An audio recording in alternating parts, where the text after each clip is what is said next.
Good evening, everyone. Welcome to the September general meeting of the Montgomery County Civic Federation. My name is Cheryl Gannon, and I'm the president. I hope everyone has had a safe and enjoyable summer, and we welcome you back to Civic Fed meetings. We will begin, as always, with routine business. First is approval of the agenda, which was published on page 2 of the newsletter online. Is there a motion to approve the agenda? Motion to approve. Is there a second? Second. Any discussion? Hearing none, all those in favor say aye. Aye. Aye. Nay, say nay. Any abstentions? The agenda is approved. Next is approval of the minutes of the July general membership meeting, which were printed on page 16 of the newsletter. Is there a motion to approve the minutes? Motion to approve. Is there a second? Second. All those in favor say aye. Aye. Aye. Opposed, please say nay. Any abstentions? The minutes are approved. The next is the treasurer's report. Jerry Garson is our treasurer. Go ahead, Jerry. We operate on a fiscal year beginning July 1st, 2025 through September 8th, 2025, which is today. We've received $580 worth of membership dues. We had expenses of $454, which includes meeting expense of $154 for our meeting that we're having in November, and a membership expense of $300, giving us a net income for the period of $126. Our current bank balance is $5,813.52. If anyone has any questions, please let me know.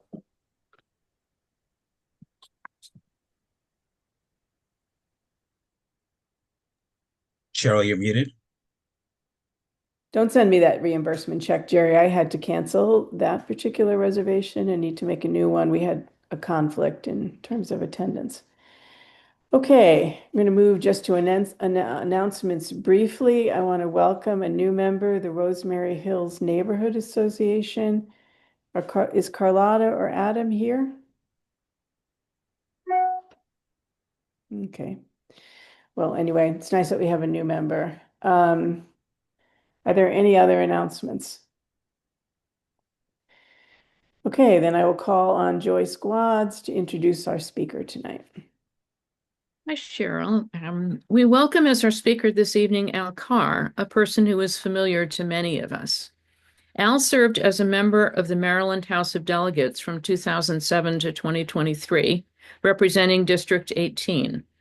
He has broad areas of interest, which include education, environmental protection, clean energy, economic development, consumer protection, transportation, open government, public safety, affordable housing, and historic preservation.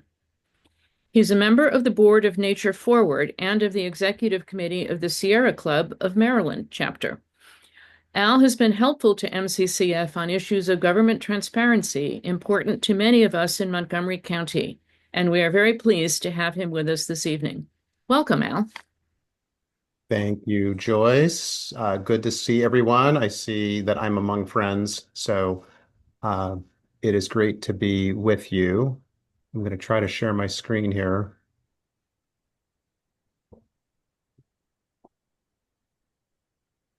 Hopefully that worked. So before I was elected to the Maryland House of Delegates, I was also on the Kensington Town Council for 5 years. And before that, I really got my start in advocacy. So my next door neighbor got me involved. She was advocating for a traffic signal, a light to cross the busy road that we live on. And I got the bug from her and started advocating for missing sidewalks. So really, in my heart of hearts, I'm really, an advocate, trying to solve problems, trying to make things better in the community. So I'm going back to my roots a little bit, and I'm going to give you some of my views on where things are with advocacy and some potential solutions, potential legislative changes that we could all work towards. So in Montgomery County, we have a complicated government structure.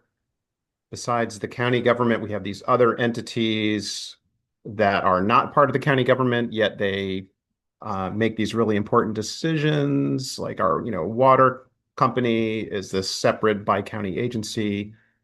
We have Park and Planning, which is created in 1927 by county agency that has parks and it has our, land use functions. I don't think anywhere else in the country has a system like we have. Generally, the way it works for counties, for municipalities, planning and zoning is a part of the local government. It's usually in the executive branch.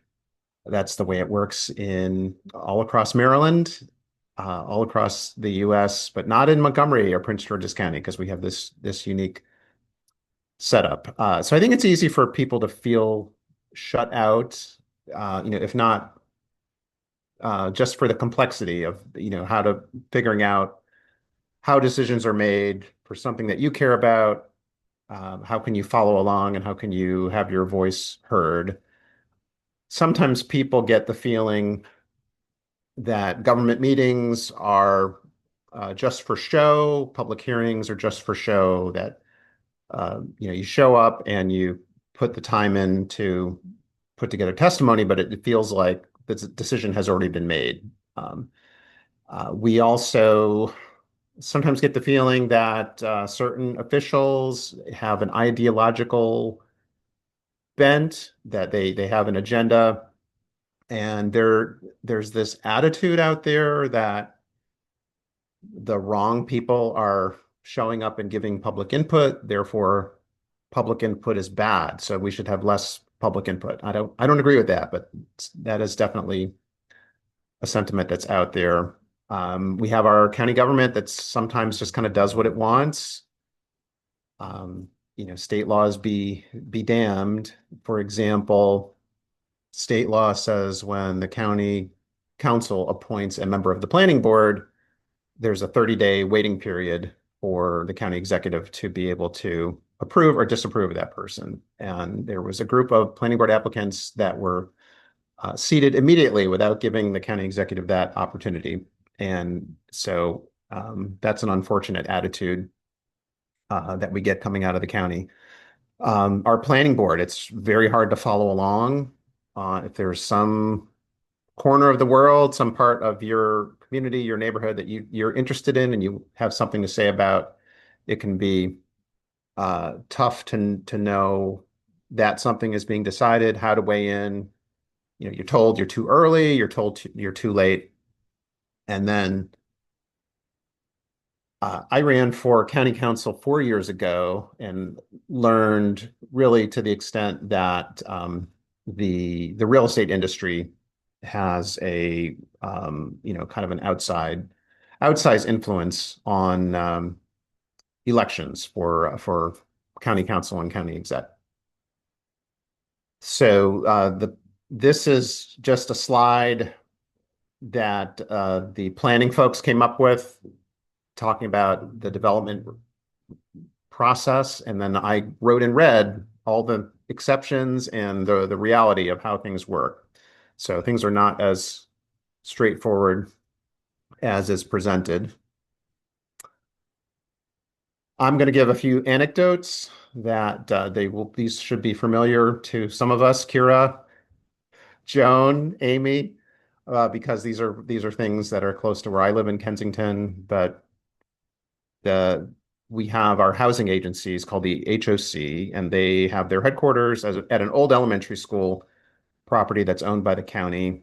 The executive director a few years back decided, without talking to anyone, without getting any permits, without getting sediment control, anything, he just decided to pave over a community green space to expand his parking lot. Anyway, folks were upset. It took a huge effort to get that remedied. And that segues into the next issue. That lot was exacerbating some drainage problems. We have a road called Knowles Avenue in Kensington that got a wave of development after not getting any development for about 50 years. Applicants started filing building permits, filing site plans, and that is a commercial area and it drains down through a residential area. And as soon as the building started, the flooding got worse for that neighborhood. And one of the projects, they had a site plan hearing at the planning board, and folks showed up and explained to the planning board that, hey, we have a drainage problem here, but they were not listened to. And it turned out later on that, all the county's records where they show, what pipes exist and which pipes don't exist were all wrong. There is a couple neighborhoods near me, Kensington Estates and Parkwood. They're sort of boxed in by Rock Creek. So there are limited places to come in and come out. There is a way to get out of the neighborhood onto 355 at Grosvenor Lane. And that was a choke point for many years. There were fixes discussed, and it turned out, there was some mandatory referral meeting 4 years ago or something where it was discussed that there was going to be a BIPA improvement there, and it didn't make things better, it made things worse. So, and then a related issue is along that same way out is the exit onto Beach Drive. The Parks Department and the Planning Board decided they were going to close that part of Beach Drive on Friday, starting at 9 a.m., making it hard to get to your kid's school, to work, to the metro. And, Parks Director insisting, there can't be a public hearing to talk about this. So that's frustrating. Planning Board took a couple of steps to make it harder to testify. For years. They meet on Thursday. You could sign up to testify on the day before, Wednesday at noon. Well, they changed that to 2 days before, so that gives folks less time to digest the information, come up with something intelligent, and to testify. Also, another issue I think we have are our election laws are not always enforced as well as they could. We have some entities that seem to be untouchable, that don't get much enforcement. Others get a lot of enforcement. And there was a county executive candidate who was reporting things late, reporting things unclearly, but there doesn't seem to be any consequence to that. So what can we do? What are some of the solutions out there? We do have these really powerful sunshine laws that are great because you don't need to hire a lawyer. You have all these rights. They're based on the idea that we all have a right to know what government is doing, what is saying. So these are all very powerful ways to be able to find out what's happening, influence what's happening. And there are guides online for both of the sunshine laws. I encourage folks to testify at planning board hearings. When you testify at a planning board hearing, that gives you the right to appeal a planning board decision. So it's important, and I think it's just important to write your thoughts, your opinions down on paper, say them out loud, because that helps to create a paper trail and get that into people's brains. So it's always good to speak up. On the state side, our Montgomery County delegation, that's our delegates and senators. They have an annual priorities hearing. It's kind of like open mic night. That's another chance to sort of get ideas out there.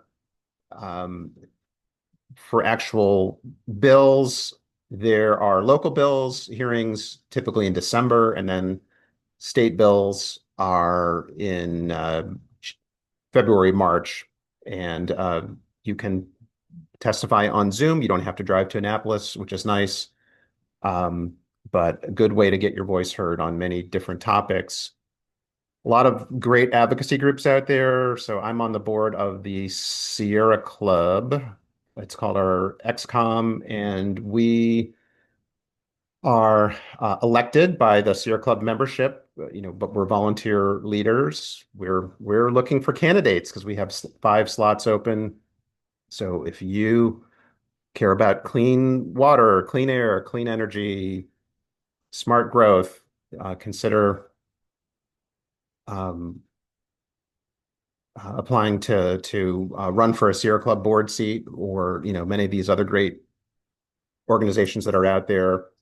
Support our local media. We don't have a lot of coverage these days from the Post. We don't have the Gazette anymore, but we do have Bethesda Beat. We have the Banner is coming to Montgomery County, which is great.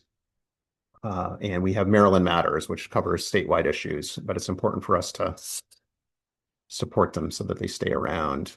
I think that kind of an unexplored area is the idea of charter petitions. We do have the ability to sort of bypass the county council and gather signatures and put something on the ballot if we want to change the rules for how the county operates. And I know Kim Prasad used that for her ballot question for 9 council districts. That led to where we are now. We have 7 council districts instead of the 9, but that wouldn't have happened without Kim's advocacies. So that is an avenue. You only have to get like 10,000 signatures, which that number hasn't changed in many, many decades. So that is a relatively easy way to get your solutions out there. As I mentioned, folks have the right to appeal land use decisions. Unfortunately, that does require hiring a lawyer, but that's an avenue that's out there. Social media shaming. I know a lot of folks left Twitter and X for greener pastures, but a lot of our county agencies and government agencies are still on there. So my son and I rode the bus to Wheaton Mall the other day, and they had sort of not gotten the bus stops right across from the mall for the new WMATA routes that they had just implemented. So I made a tweet on that topic, and it was actually got fixed within a week. So it does work sometimes. In the county, we have a lot of different boards and commissions, and they tend to not stream their meetings. That's something that should change. A lot of those bodies should make their deliberations more accessible.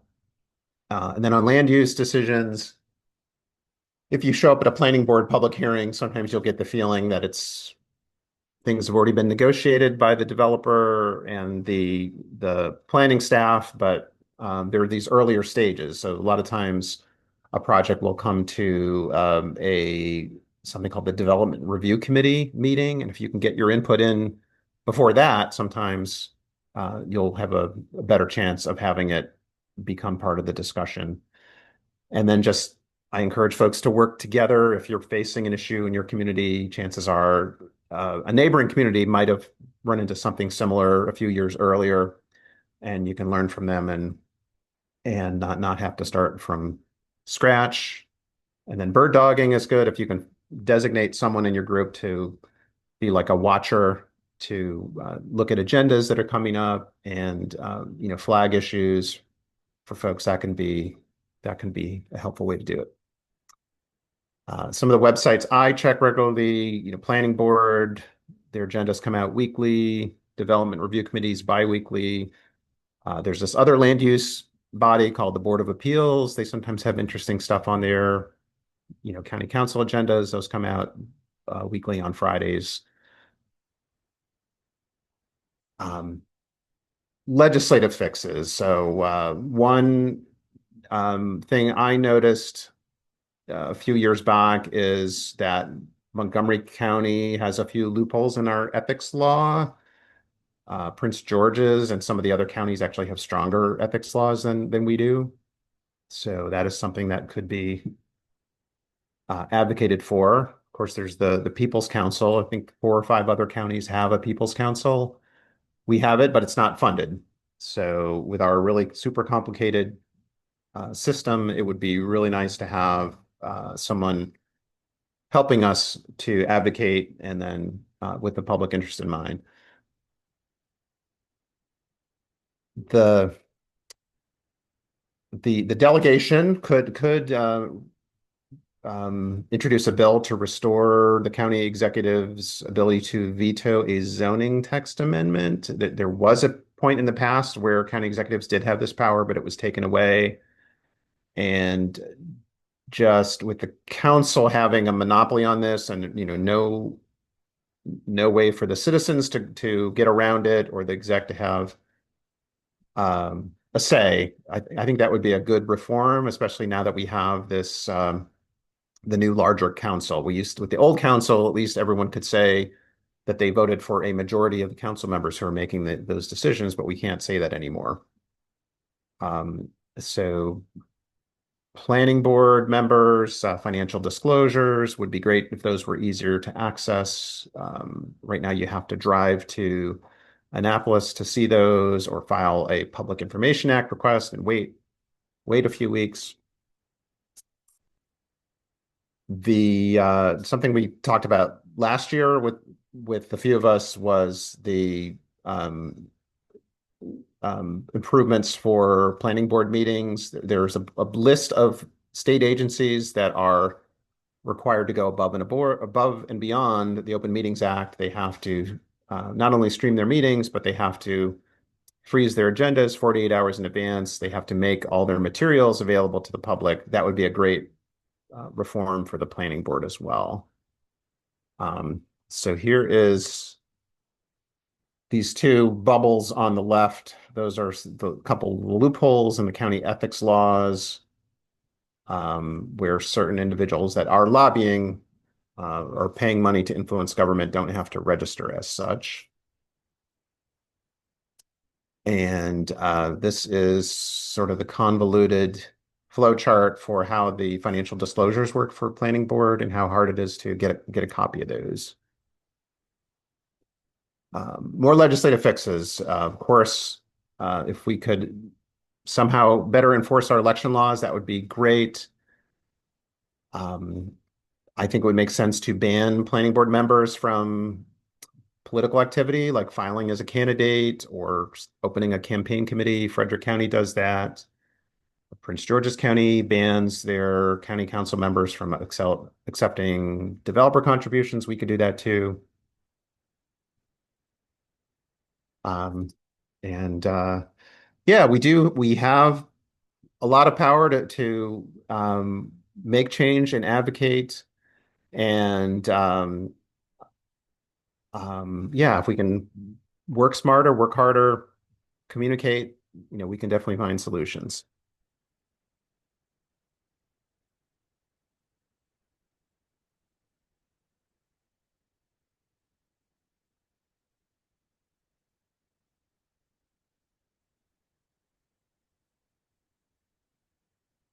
All right, you are on mute, Cheryl.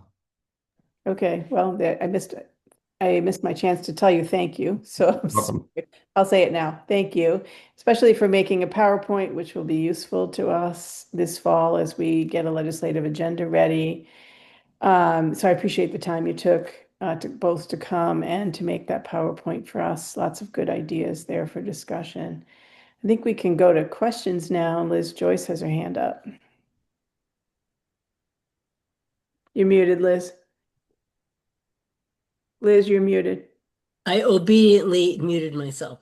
Okay. Yes. Thank you so much, Elle. I am really interested in your insights on how we can enlist the state delegation. We tried to get them to support our effort to make it possible to have the Office of the People's Counsel funded. They not only did not support that, they supported a bill that would remove the Office of the People's Counsel from the county code. And I just wonder if there's any way for us to open an avenue to people who are of good faith on the state delegation who don't understand what's happening here in Montgomery County to get some, some action. The problem is that the Maryland National Capital Park and Planning Commission is a state chartered agency. As you said, it has been chartered for 100 years, and it's time we updated it. And they don't seem the least bit responsive to recognizing all of the problems that Montgomery County has. And as you say, we're the only county in the state where the legislature oversees zoning. And that is because of what the Maryland National Capital Park and Planning Commission has allowed. They allowed the law-breaking solution to the Casey Anderson scandals to be not investigated. They said they were going to investigate it and they didn't. And it's just like, I just am at a loss as to what we can do to get state legislators engaged and not deferring to our county council, which is not doing a good job. Yeah, that's a really good question, Liz. I think first you have to educate them. And state legislators are generally pretty accessible. You can call them, you can email them, you can, ask to meet them for coffee, especially in sort of like the off season when they're not off in Annapolis making laws. And I don't, because some legislators they're not that knowledgeable about land use issues, or that may not be their focus or their topic of interest, because maybe they're focused on more statewide issues or different types of issues. But yeah, I think there needs to be some outreach. I know I was somebody when I was in office who paid attention to land use. I know Senator Kramer is one of those folks, but others just may not be as aware of sort of how that works, what's working, what's not working, and that they have this power to make things better.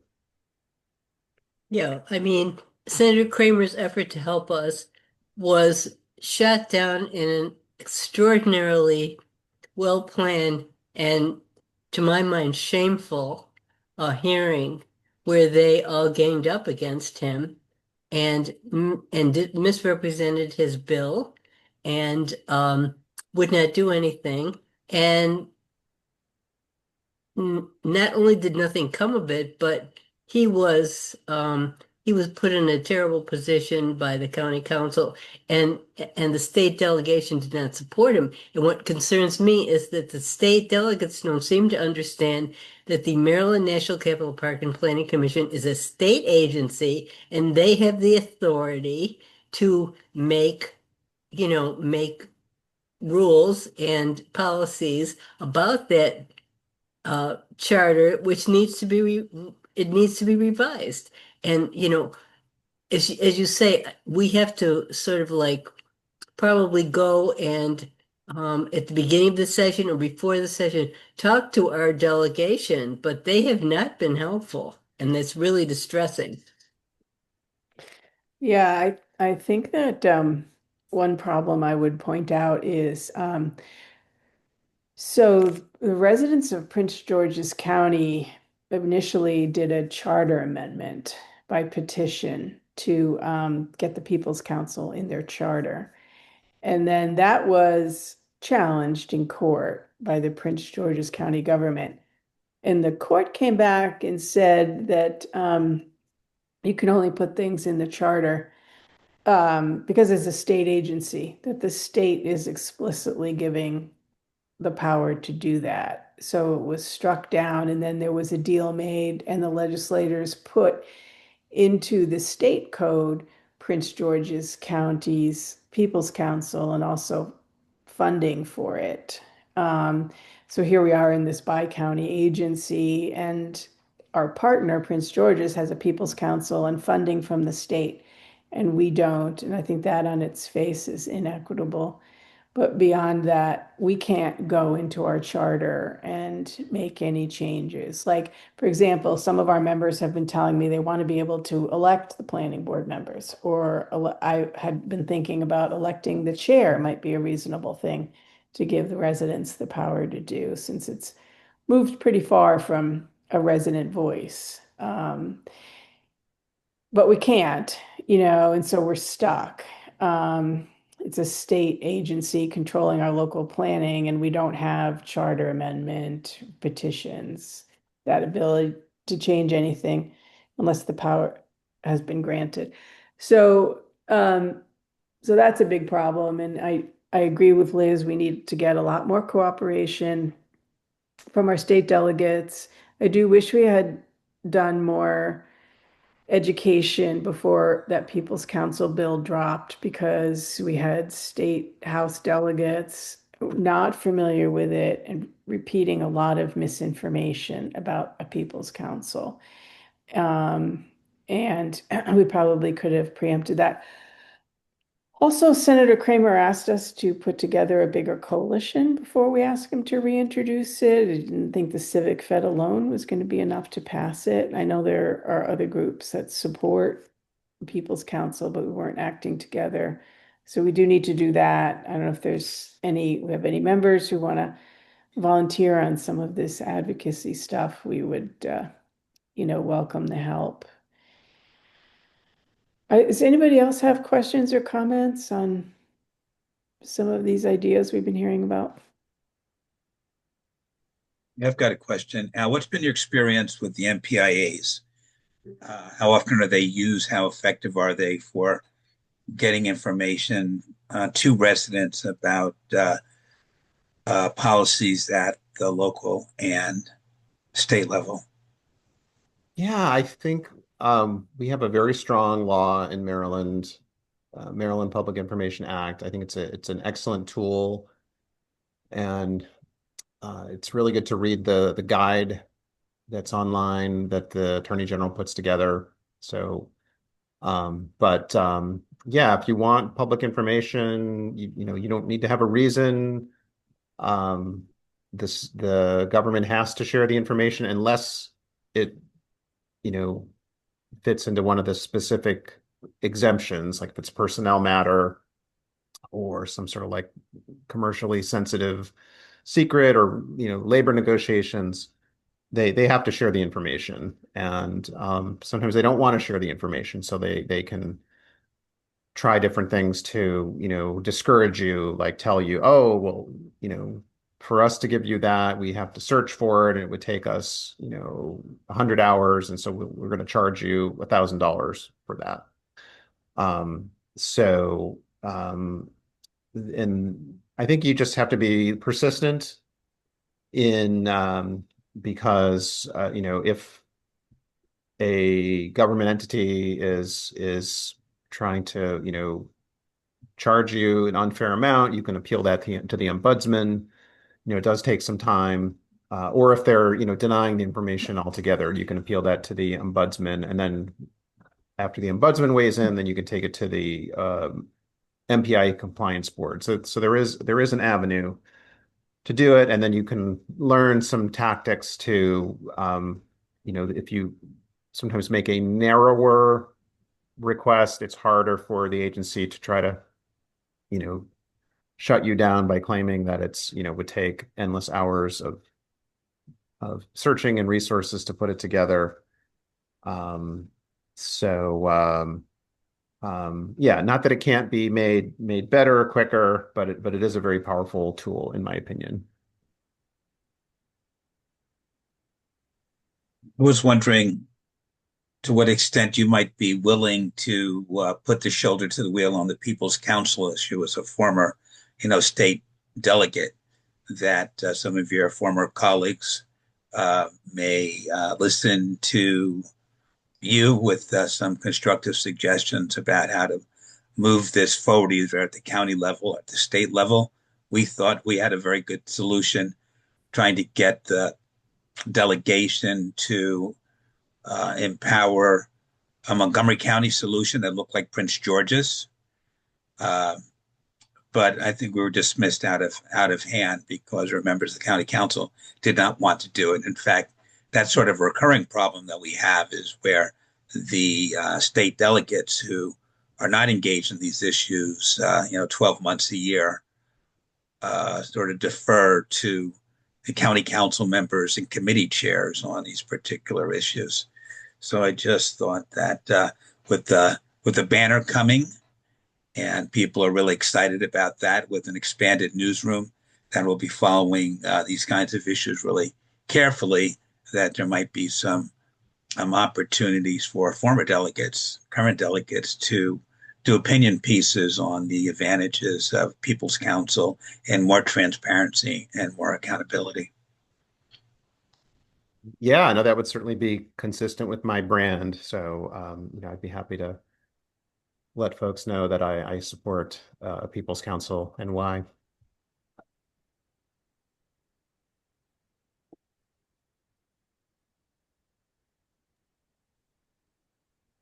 Shoot. Any more questions or discussion? Paul's got a question. Paul does? Oh, there he is. Okay, Paul, go ahead. Not necessarily a question. I just have to say I'm impressed by the list of things that you identified as problems in Montgomery County. As a former state delegate, it's really nice to see that it's not just the Civic Fed that are identifying these problems, but that somebody who's actually worked at the state level actually understands that. I know I called one of my state delegates about an educational issue a couple years ago and basically got from her, well, that's a good idea, but what you need to do is you need to get somebody to write up legislation. And I said, well, yeah, that's why I'm calling you. She said, well, I've got all my own priorities.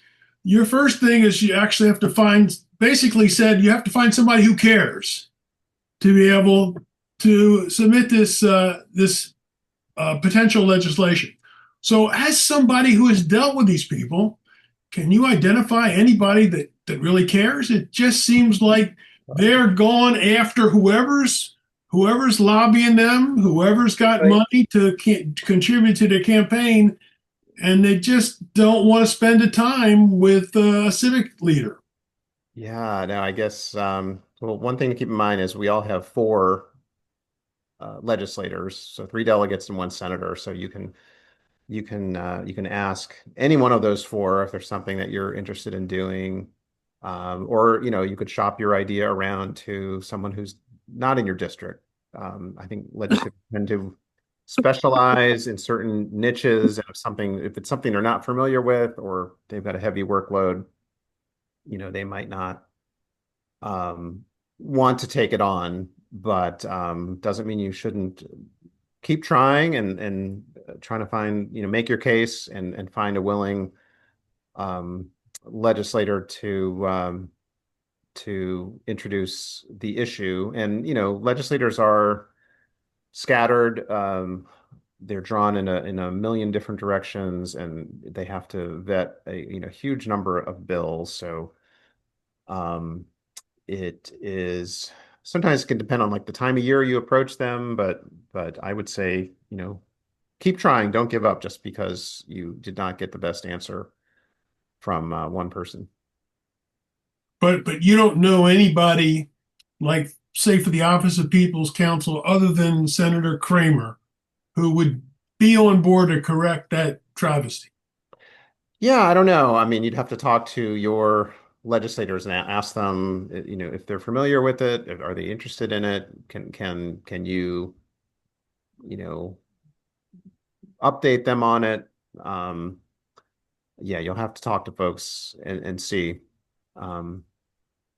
When Julie Polakovich Carr introduced her so-called compromise bill that would have gutted our statute, remove the advocacy functions, and prohibit hiring a lawyer, there were 2 delegates who voted against it, Greg Wims and Pam Queen. Pam Queen. So maybe one of them Here you go. sympathetic to raising the issue with Senator Kramer. Okay, Joan McDermott, you go ahead. I I feel like this isn't really this isn't legislation, but it speaks to the problem of communication with government. And this is the audience probably that's best suited for this problem. I imagined you, of all these people representing civic associations, that you've run into the same problems we have, where, I put in innumerable requests to update our contacts, and it doesn't happen. And I don't get notices from developers that I should be getting. Sometimes the developer probably downloaded a list years ago that's woefully out of date. We've had people, it was by chance, our vice president moved into a house that had been occupied by a previous officer and got something that way. It was just, there's this lack of communication, because I feel like between the county government and the citizens should be associations like ours. And we're not, and we'd all be better off. I know that Kira and Parkwood have been upset at the same time that I have many times, when, all of a sudden there's something happening in your neighborhood and you've had no word whatsoever. And it's not evil. Nobody's trying to do anything, wrong, but the county officials oftentimes, the people working in the departments, they're clueless on how to use the planning board database. I'm trying to address this a little bit. I'm on the Mid-County Citizens Advisory Board now. That was Al's suggestion. Thank you for the suggestion. I was, innocent of the board's existence. And so I'm hoping that it's a software problem, that somebody will actually write software that will help them keep a more up-to-date database, and then somehow find ways to educate the departments that they need to act. They need to use the database.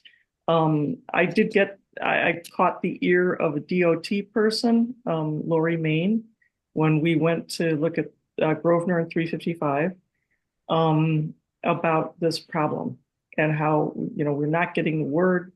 And I made a suggestion on, the sidewalk ADA work that they did. And so this isn't a legislation problem, but I would like to think that I have, I can come to you guys for your ideas and your support on trying to improve this kind of communication, because I think we need our voices directly heard. I do feel like many times it's developers with money that get people elected to do the things they want. And I'd rather that we have our voices heard too. So I don't know what to say other than thank you for listening. And if you have ideas on that, please let me know. I know that was a topic of conversation during the development review process work group. That was one of the outcomes of one of the Kramer bills. And they did talk about ways to improve the development process. And notice was totally an issue in there. And I know I get notices, because being on the board of the Sierra Club, I had my name added. So I get emails, and we also get snail mails to our PO box. So yeah, I know it's very frustrating when that database gets out of date and the information's not going to the right person. It's a good something for us to all think about and work about, getting all the civics properly registered. So thanks for that, Joan. We'll keep it on the agenda. Joyce Quads. You're muted, Joyce. Joyce. We kind of gave up on it, and we're listed with the president, a vice president, and so on in a post office box, and a general email that whoever is the officer can go in and get directed to his or her personal email, because it was just not, as I said, we just gave up in our organization. That's too bad. not a good solution, but and every once in a while somebody has to go check the PO box and see what has come in there. My question is on, you talked about the lack of enforcement of election laws, and we obviously have one coming up. What are the kinds of things you would suggest we all watch for in terms of violations that we ought to make an effort to, bring to folks' attention? Yeah, so I know the ones that I'm aware of are the realtors. They had a independent expenditure pack that they created, and then they got $700,000 transferred from their national organization to their pack. And then, there are these disclosure requirements. You're supposed to disclose who you're supporting. If you're spending more than $10,000, you have to disclose within 48 hours, I think, and none of that happened. And then meanwhile, there were candidates like these kind of like first-time candidates who were not serious candidates who made like, minor errors on their campaign finance reporting, and they got fined, hundreds of dollars. So it kind of didn't seem fair. And then another issue is county executive candidate, self-funded, wealthy, they were sort of masking their spending. They hired a lot of people, but instead of, disclosing who they're paying, they would just disclose like the name of the paycheck processing company. So, and that's really sort of a state issue because election laws are determined by the General Assembly, and we have some people in our delegation that are on those committees. Like Janelle Wilkins is, I think, the elections committee chair in the House. Cheryl Kagan in the Senate is very influential on election issues. So, yeah, folks can testify when those bills come up or mention this at the priorities hearing, or there's even, the State Board of Elections. They meet monthly, and then every agency has like a budget hearing in Annapolis. So you could show up at their budget hearing and, let legislators know, hey, this agency is not doing what they're supposed to be doing because when it comes to these enforcement activities, it's not happening.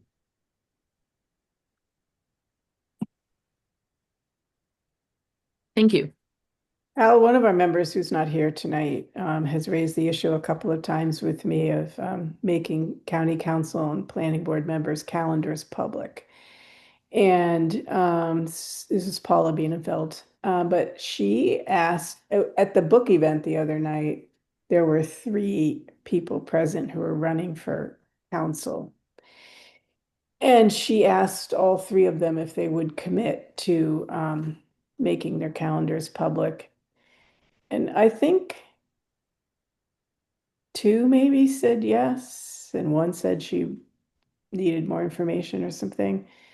But what do you think about that idea? Do you think that would create some Yes. I'm thinking that's something that falls under the Public Information Act. So if they keep a calendar that has their, public related business on it, the meetings that they have and things that are related to their I job. think you meant without having to ask for MPIA. Like you could. Yeah. I mean, you could certainly suggest that as a bill. I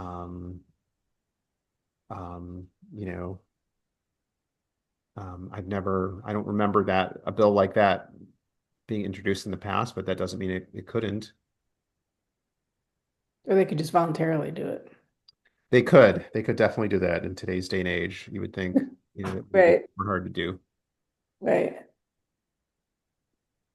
The other thing that comes up quite a bit is the number of delegates that have been appointed by the Democratic Central Committee instead of running for election. And I think there are a number of people now, I'm told even some of the elected officials have kind of a growing concern about the proportion of delegates that have been appointed.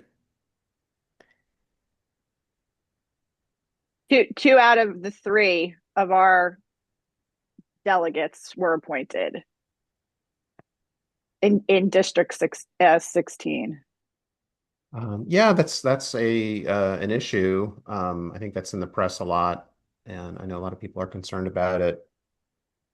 It's pretty rare to have this combination of 4-year terms plus appointments. So I know there's been, pushes.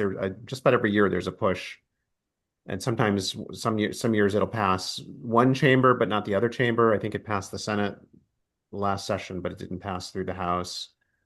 Yeah, and I'm somebody who I was appointed originally to the House of Delegates, but I supported also switching to special elections the way that most states do. Yeah, folks will just have to keep pushing for that. What committees are in charge of that? So that would go to the committees that handle election law. So in the House, it's the Ways and Means Committee. And then in the Senate, it is it's the 4E committee. I think it's Education, Environment, Elections, and something. Okay. Alrighty. It just doesn't seem like there's sincere support to do that, since almost half the people now in the General Assembly got to their jobs by being appointed. And it seems like they go through the token motions and make sure that it gets tucked away and never gets passed. Every year it comes up as a big concern, and it never comes up for a vote. So it's pretty disillusioning because this has been going on for a while. And I can top the other speaker. 3 of my 4 representatives have been appointed to their job. Yep. I've got a follow-up question that's in this area. What's the reluctance of the state delegates and state senators to public financing of state elections? It's very popular at the county level, and I don't hear much discussion, if at all, about public financing of state offices. Yeah, there have been bills over the years to implement public financing for state elections. So, I mean, that's something that I supported. You would think that now that it's proven in Montgomery County and then a growing list of counties that it would be an easier sell. So I don't know why it doesn't advance. It just sometimes good ideas just take time and repetition to finally advance. That's just kind of the nature of the way a state legislature works, especially in Annapolis. But I don't have a good explanation of why that is something that doesn't move forward. Maybe there's probably another the benefit from the status quo, and they don't. Probably another suggestion of an article that you could write for the Banner or one of the media outlets coming up. Oh, there you go. Ken Markison. Yeah, I just curious, Sal. These are all great ideas. I wonder if there would be, or what your thoughts are on the development of a questionnaire by the Civic Federation on key issues to be where the idea or the view of candidates is reflected in a questionnaire. Do you favor a people's council or not? And as sort of a yes, no, and forcing an answer out of the incumbents. And perhaps that would lead to the dynamic that we had the other night, where these candidates who are seeking to come onto the council, I guess, could differ and differ publicly prior to the election and offer a little hope to the voter in making choices.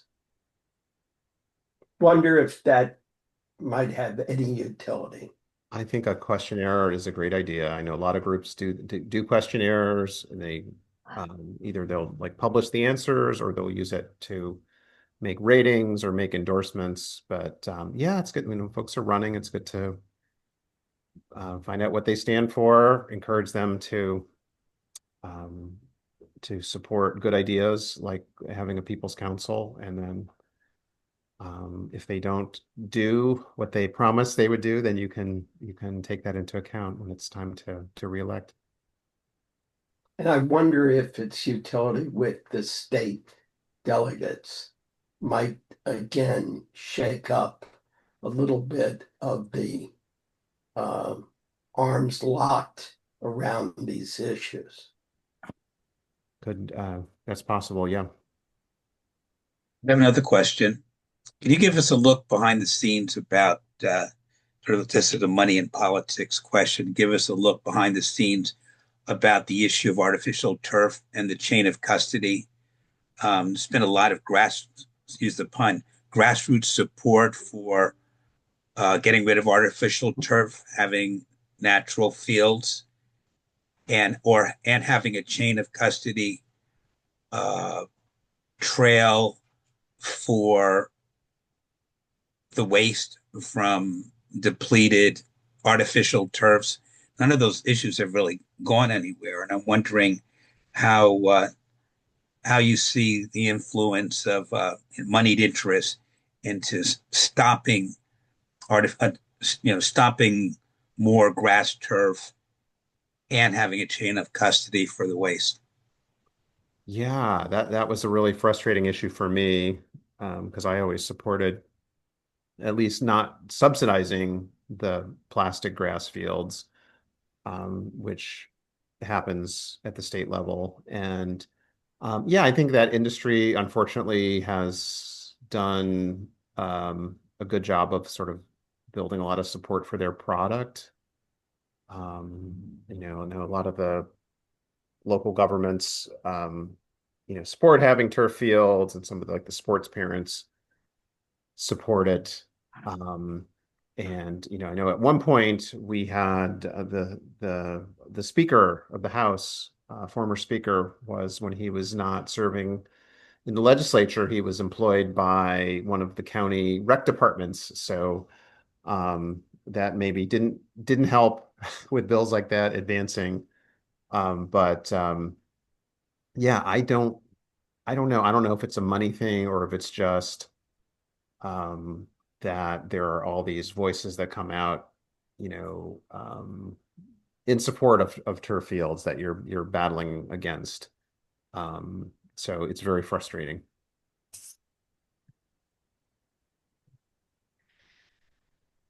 Any other questions or comments or ideas to put forward?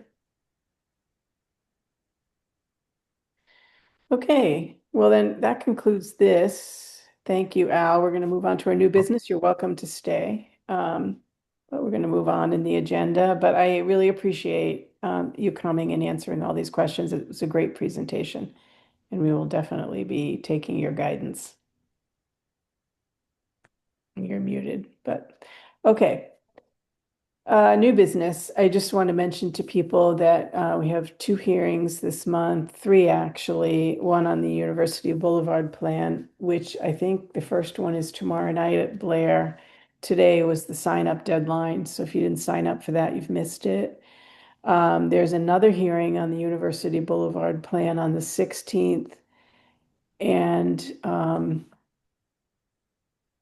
Liz, did they make the sign-up deadline that today as well? I know I put out an email about it, but Actually, I need to check my records as to what the deadlines were. We put them in the newsletter. yeah, right. Okay. Well, anyway, I will be testifying for the MCCF at the University Boulevard Corridor Plan. Also testifying that same day on the SRA, which deals with lot consolidation under More Housing Now. Planning staff is looking for more, issued a report today creating more leeway and discretion for the planning board on consolidating lots. Has some very wide open language about if they feel it's necessary without defining what the basis of necessary is. So anyway, I will also be testifying on the lot consolidation issue. Both of those hearings are on September 16th. And as I said a little bit earlier, we would like to have a legislative agenda that includes People's Council and some other reform measures. If you want to volunteer to be part of a work group, do some of the research, or have to get it all down onto paper, our legislative agenda, and maybe bring it up at the next meeting in October for approval. That is my hope. So if anyone wants to volunteer, you can just email me outside of the meeting and we can talk about it. You could have a small job or a big job, whatever you're up for. Is anyone else want to? Oh, and also under new business, I want to let you know that I'm planning on having a candidate forum for county executive candidates in November, and I had a little trouble with dates. I came up with a date and one of the candidates can't make it, so I'm now trying to get everyone behind another date. These candidate forums, as I understand it, is something the Civic Federation has done in the past, so this is not a new thing. I asked Lou Peck, who's contributing editor of Bethesda Magazine, to moderate the debate for us. He's moderated lots of these debates over time, and I think there's a level of sort of comfort among candidates for Lou and his work. So Lou has said yes to that, but I'm doing my best to get everyone behind a single date. So I think that's all the new business I have. Does anyone have something new they want to bring up for discussion?